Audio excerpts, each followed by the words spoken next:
Hey, what's going on everyone? It's Radeint here, and today I want to share with you my modern Goblin deck that I've been running um, pretty much for a long time now. I played it a lot about a year, 2 years ago, um, but I want to share it with you. It's a cheap deck to build, especially online, cheap in paper.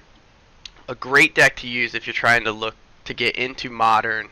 Just go to your local game store, play online, and have a little fun in modern and kind of get used to the meta a little bit. It's a pretty fast deck. Sometimes it can get out of control, and the opponent cannot handle all the goblins that we get out. So you can take advantage and get some wins in, but sometimes they'll outrange you, use a little bit more control and removal, and you just can't get there. Game 2 is usually tougher with the massive or where they can just wipe the board. It gets a little tougher, but say none to the least, you can definitely get some wins with this deck, and it is fun to play, especially since it's that Goblin tribal theme. It's one of the, I guess, core tribes of Magic from back in the day. So let's jump into the deck a little bit. And one thing that makes it pretty cheap is that we're going to run 20 mountains. So no fancy lands. You could get a little bit fancier, I guess, if you want to spend some more money and buy some things that could help you either buff your creatures or provide some other utilities, like Cavern of Souls would give you the ability to, I think, not get countered is what that card does if it's of the chosen type, which could be good against some of the decks running blue. But keep it cheap. 20 mountains, no problem there.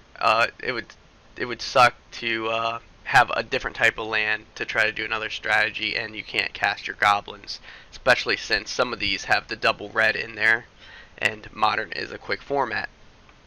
Let's look at some of the creatures. So let's start off with our Goblin Chieftain here. He is our lord for the goblins. He has haste. Other goblin creatures we control get +1/+1 and have haste, and he is a 2/2.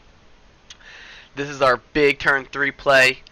Drop him down, buff all our guys, and just hit the face, and hopefully they haven't gotten around to doing too much yet. Maybe we can take out some of their creatures. Can be removed pretty easily, but we're looking for that speed. If he gets removed after we get that one hit in where all our guys are buffed, that's pretty fine. We're just looking to get that damage off fast, kill him fast. Looking at some of our 2-drops here, we have Ember Hauler. This guy is a 2/2 as well, and if we pay 1, we can sacrifice him, and it deals 2 damage to any target. So we can use this guy to get rid of somebody that might be in the way, or deal damage directly to the face, maybe for that final blow. Next is our Mog War Marshal. This guy is a 2-drop, and he's a 1/1. This is a really good creature in our deck because he can do a lot of different things, and depending on the situation, we can use him in many different ways. So once we drop him, we get a 1/1, and when he enters the battlefield or he dies, we create a 1/1. So we get 2 guys out, and that could be 2 guys. And if we have our chieftain out, say we play this on turn 4 or 5, we get 2 more creatures, and now they're 2/2s because of the goblin chieftain, and so they're pumped up, and they all have haste. So we can just go right for the face for 6 right there if we just have those guys out. The other feature of this card is Echo. So at the beginning of our upkeep on our next turn, we can pay 2. If we do, we get to keep this guy. If we don't, we sacrifice him. But if we sacrifice him, we get a 1/1 in its place. So one of the things with this card is, if we have the mana, we can probably pay it. It's just going to depend on the situation, and that kind of comes into some of the decisions you have to make when playing this deck. Is, are we going to pay the Echo cost this time or not? A lot of times you don't usually pay it because you want to save that mana for the next play, and you just get the 1/1, which is pretty fine. But sometimes there might be a situation where you pay that can help you stretch your game out a little longer. You might not want to play everything, you might not have anything to play at the time. So a nice little mana sink if you need to, or we can just get that 1/1 and continue building our goblin force and hitting the face. But a really good card in the deck. So we're playing for those Mog War Marshals, and we're also playing for the Ember Haulers. That's the drops and the 2-drops. That's as large as our deck really gets. So let's take a look at the 1-drops over here. We have Foundry Street Denizen, not sure how you say that word, but I like to call him Dinzian. But he's a 1/1 for 1. Whenever another red creature enters the battlefield under control, he gets +1/+0 until end of turn. This guy's pretty good. We slap him down turn 1, turn 2. Then we slap down our War Marshal. Okay, that's 2 guys coming into the battlefield, so he's a 3/1 now. So we can just go ahead and hit the face. Maybe on turn 5 we have this guy out. We throw down our War Marshal and our Goblin Chieftain. Everybody's getting +1/+1. We got 3 guys out. This guy's a 4/1, and then we're going to go straight and hit the face. So this guy's pretty good. He doesn't have haste, but he can get pumped up pretty high. Pretty good creature in the deck. So we're going to run 4 of those guys. Our next guy is a Goblin Bushwhacker. So this guy is a 1/1 for 1, and we can kick him for 1. Whenever he enters the battlefield, if he was kicked, creatures we control get +1/+0 and gain haste until end of turn. So again, another way to buff up our guys. We could sink our mana into this guy and really buff up our team and hit the face pretty hard. Especially with the Boundary Street Dinzian. We throw this guy out on turn 2, maybe 3, pump him up 1 or 2, and now that guy's getting +1 from the kickers, and he's getting +1 from the guy entering the battlefield, or the Goblin entering the battlefield. So pretty cool guy to have in the deck. Goblin Cohort, 2/2 for 1. Great value here. But he can't attack unless we cast a creature spell this turn. So usually you don't want to cast this guy on turn 1 unless you have nothing else to do, because then you gotta wait. Then again, it's pretty okay because he's gonna have summoning sickness anyway, unless you have the haste generators out. Someone like Goblin Chieftain that can give him haste. But most of the time we're going to be playing 1 or 2 goblins, or 2 or 3 goblins at least every turn, because we're mono red and everything is really cheap. So not a problem. We can get around this this attack clause here. So he's really good value, and we'll be able to get him going. So 4 Bushwhackers, 4 Goblin Cohorts, and if you haven't noticed, everything in the deck I believe I run 4 of. Yeah, all the spells too. So everything is a 4 of. So our next 1-drop Goblin is Goblin Grenade. Well, he's not an actual creature. This is actually a spell, but we'll go ahead and talk about this one. I always think he's a creature because there's another creature that is a like grenade effect, but not this good. So, Goblin Grenade. As an additional cost to cast this spell, sacrifice a goblin. Okay, that's no problem. Our War Marshal makes an extra goblin. We could just sacrifice that maybe. Or one of these 1/1s. But this is a great card because when we do that, this deals 5 damage to any target. So that's the player or a creature that might be in the way. So we can clear the way for our goblins to get through, and we don't have to lose too many if there's a big guy in our way. Or what this card is really good at is just hitting face right at the end when you need that extra 5 damage to kill them, and they just can't see it coming. They're thinking they get one more turn, but nope. We're gonna sacrifice our goblin for 1 mana, and then hit them to the face for 5 and finish the game that way. So really, really good. We're gonna run 4 of those Goblin Grenades, and then we're gonna have Legion Loyalist. This guy has haste, and he's a 1/1. And he has Battalion. So whenever whenever him and at least 2 other creatures attack, the creatures that we control gain first strike and trample until end of turn, and they can't be blocked by creature tokens this turn. So that's really good because if we're playing against token strategy, they can't do anything, and we can get our big damage in straight to the face and start hitting them down. But we have to have 2, so this guy isn't going to really be popping off on the early part of the game, turn 1, turn 2.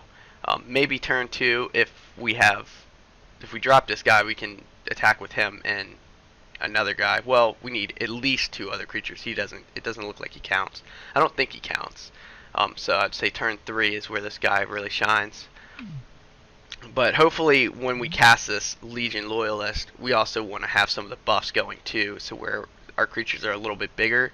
That way they can't be blocked, or if they are blocked, we have trample and first strike to destroy our defenders and trample over them and hit the face a little bit. So we'll run 4 of those, And then let's talk about some of the spells here. We have Lightning Bolt, deals 3 damage to any target. If we need to clear the way, hit the face, in the game, whatever it may be. What a great card this is. It's a good card in Magic, and it's a great card in this deck. Probably maybe one of the more expensive cards for the deck.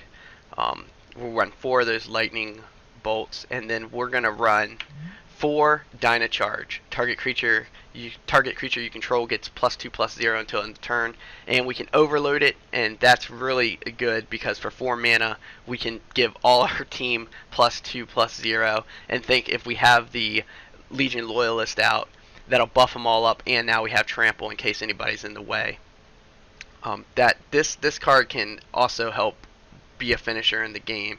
Once we get everything out, we do the overload cost and we just attack in and get the damage in. A lot of damage, that is. So we'll run 4 of those, and then I think that's it. We already went over the Goblin Grenade sorcery. This is also an instant. Dynacharge is an instant, so that if we need to, they decide to block some guys, we can just throw this down, either on one guy, maybe our chieftain if we want to save him, or overload it for all of our guys. So, and then for the lands, again, 20 mountains, really easy. Let's talk about some of the sideboard options. Now, I just kind of fiddle around with the sideboard. You can definitely improve this a little bit, but what I've done over here is just put on some things that I think back in when I was playing the deck a lot, I faced in the meta a lot, or certain things that I need to take care of, which is what you should do with your sideboard. So your sideboard may be changed a little bit. I can already see I would want to change it up a little bit now. I do run the Coat of Arms just because I mean, I think it's a fun card. If you can get it down on turn 5 for whatever you may need. Maybe you're playing a more mid-late game deck where their threats are getting a little bit more too high for you to deal with these goblins. You might want to throw this down so each creature gets +1/+1 for each other creature on the battlefield that shares a creature type with it. So we got 6 goblins, everybody gets 6/6. Such a fun card if you can get it out, and that way you can definitely hit the face pretty hard, especially if you drop that Legion Loyalist and attack with 3 guys. That's 6/6, or that would be 3/3 +3/+3 for every goblin, and you have Trample and First Strike. Pretty brutal. So I just throw one of that. You know, if you get it, that would be good. If not, oh well. But it's a fun card to play. So I'm running 3 of these Flame Slash. Now this is a card I would probably look at right now, based on what I've seen in Modern. Maybe cutting. It deals 4 damage to target creature. It's really good for one mana, because if there's anything in the way, anything you need to deal with, anything you need to get rid of, this card, you just throw it in there, and you know, hey, I got 3 of these in here, I can get rid of that guy probably in my game 2, game 3. The problem I see with this card is that you can't hit the face, so you might have this in your hand and not a Lightning Bolt or something, or not a Goblin Cohort, and then or Goblin Grenade, and you cannot hit the face to win the game. And sometimes you need those spells, or you need to hit the face with a spell just to finish it off, because at a certain point in the game, this deck just falls off hard. Like they get enough on the board, they get a nice board state, or they have control of the board in the game, and you just can't get the last like 2-3 damage in. But this card can take care of those 4/4s that, or 3/3 that may be in the way, that you just need a couple more spells to deal with. Looking at our artifact removal, we have Smelt. Destroy target artifact. Does exactly what we want to do for 1 mana at instant speed. I'm running 1 of these. You could probably run 2 of these, 3 of these. I also have down here by force. I run 2 by force. Destroy X target artifacts in case we're playing Affinity or something. I kind of like having both of these just to for 1 mana. Where this is, if you want to kill 1 artifact, you have to pay 2 mana. So I like having the Smelt as an option as well. But this one's great for those decks that have a lot more artifacts. I think when I was playing this, I noticed a lot of artifacts out in the meta. I think now there's still a lot of artifacts out in the meta, so I'd probably keep this same setup with the 2x4s and 1 smelt. But you can always change that to how you like it or what you see when you play. I run 1 Tar Fire. This deals 2 damage to any target. It's a tribal instant, so Goblin, which makes it more fun to play, and it's from Larwin, so that's one of my a set that I really like because of the different tribes in it.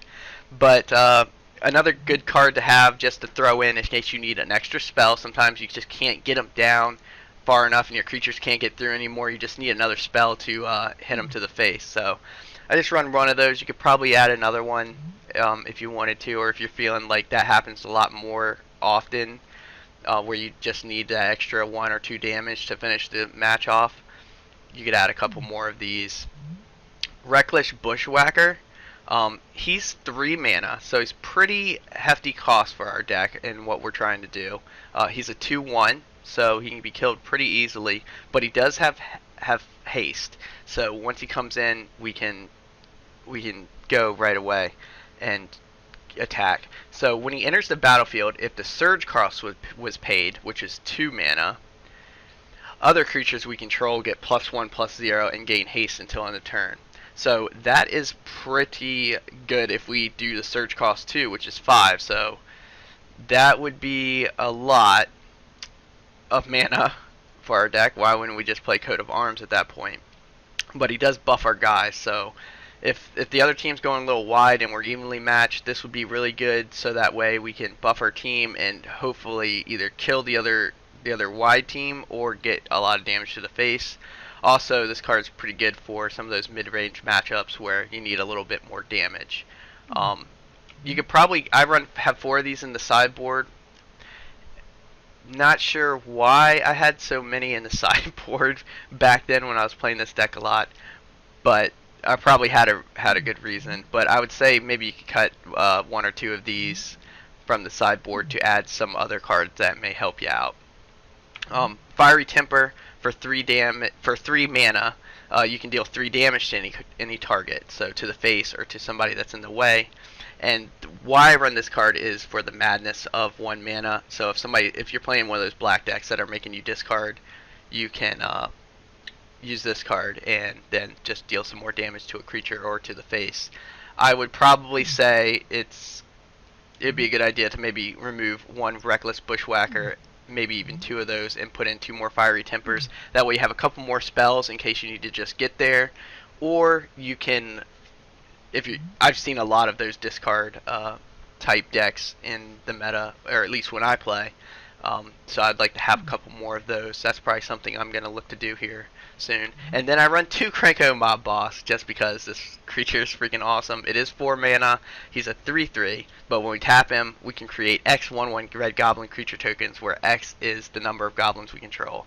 So we just multiply our goblins really crazy. So we can go super wide. It also helps us with some of those mid-range decks. In late game decks, because we can just get enough creatures to maybe overrun them. This card is super good with the Coat of Arms, so if we get both those out, I don't know what game we can get both those out, but sometimes you can, and it gets super crazy because every time you create more goblins, they are getting all those extra counters, or +1/+1 for each other goblin that you control. So it gets your team gets super buffed. But just a fun card. I'm not sure it's the best thing in this slot for 2 of them. You probably take that out and get a little bit more competitive, but I like to have fun with this deck. It's just a cheap deck to jump into the format and play a couple games and have fun with it. So that's the sideboard there. Definitely change it up for how you play, or what you see as your biggest weakness when you're playing the deck. That way you can be a little bit more competitive in the second match and the third match. But that is the deck there for my Goblin Modern deck. I will be looking to look at those new goblins that have come out, Goblin Chain Whirler, some of the other goblins, and see if I can find some small upgrades for this deck that would be either really fun or make it a lot better or improve it at all. And I'll be posting anything that I find that I think might be relevant to increasing or making this deck more fun so that everyone can see and maybe try that out as well. So thanks for watching, and I'll catch you in maybe a Goblin video or another video. Peace.